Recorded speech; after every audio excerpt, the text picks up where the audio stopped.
ভাই আপনার কাছে যে টাকাগুলা পাই টাকাগুলা দেন। কত টাকা পাইবে আমার কাছে? আপনার কাছে টাকা পামু 10,100। 10,100 মানে? 10,100 কিভাবে? তোমার থেকে টাকা নিয়েছি কয়বারে? টাকা তো নিছেন ভাই দুইবারে, একবার 550 আর একবার 550। তাহলে কিভাবে 10,100 টাকা হইলো আমার হিসাব বুঝাও। এই দেখেন আমি আপনি হিসেব দিতে আছি। প্রথমে 550, হ্যাঁ ঠিক আছে। পরে নিছেন আরো 550। হ্যাঁ 50, ঠিক আছে তো।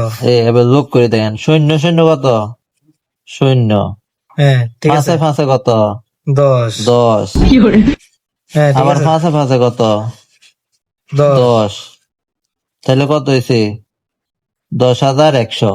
ভাই কি কও, কি হিসাব করলে তুমি?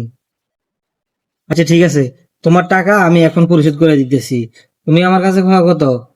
10,100। 10,100 টাকা না? পরিশোধ করে দিতেছি। এই নাও 100 টাকা। হ্যাঁ, এই 100 টাকা তুমি কাটো। তাহলে 100 টাকা আমি বুঝতে খাইলাম, এই 100 টাকা আমি কাইটা দিলাম। কাজটা দাও। আরো 10 টাকা ভাই। আরো 10 টাকা। আরো 10 টাকা। আর বাকি রয়েছে 10 টাকা, এলো 10 টাকা। এলো। হ্যাঁ ঠিক আছে, ক্লিয়ার। হিসাবও তো মিলছে, টাকাও মিলছে, কিন্তু এনে 110 টাকা কেমনে হইলো? 10,100 টাকা হওয়ার কথা, কেমনে হিসাব মিললো? কেমনে 110 টাকা হইলো?